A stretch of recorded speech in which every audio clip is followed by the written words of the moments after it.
Баршаңызға сәлем, қалайсыздар? Бүгін мен сториске шыға алған жоқпын, себебі енді ертең мүмкін шығып қалармыз біз роддомнан. Сондықтан көп жұмысы болды. Содан мүлдем телефонға қарай алған жоқпын.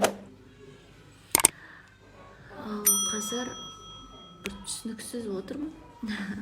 Себебі комнатада қазір бізде тазалап солай жасап жатыр.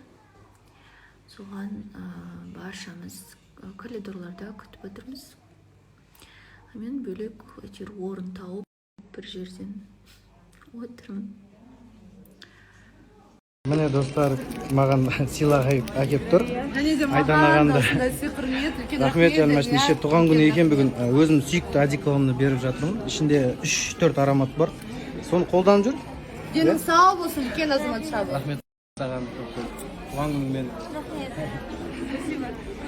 Мамасы, я? Жоқ, мне не надо. Көп рахмет, Алла разы болсын. Күшті. У вас доброе сердце. Спасибо.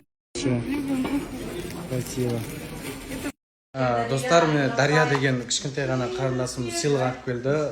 Рахмет көп. Және де партнер берген кезде пусто бермейді деген бесін тез салып қойды. Және машин рахмет. Өзімнің қысы көретін одеколонымды бердім. Мен есіне алып жүрсін деген сияқты басқа ешқандай арам ой жоқ, жаман ой жоқ. Бірақ менің одеколоным арзан емес жалпы. Айтарым, туған күнің құтты болсын, денсаулығың мықты болсын сенің. Құрметті достар, бағана бізге осы жерде Дария деген біздің кішкентай көрерменіміз көрген болатын. Бүгін туған күні екен. Маған және Хамрақұлға керемет сыйлықтарын беріп жатыр. Хамрақұлға не? Портмоне күшті.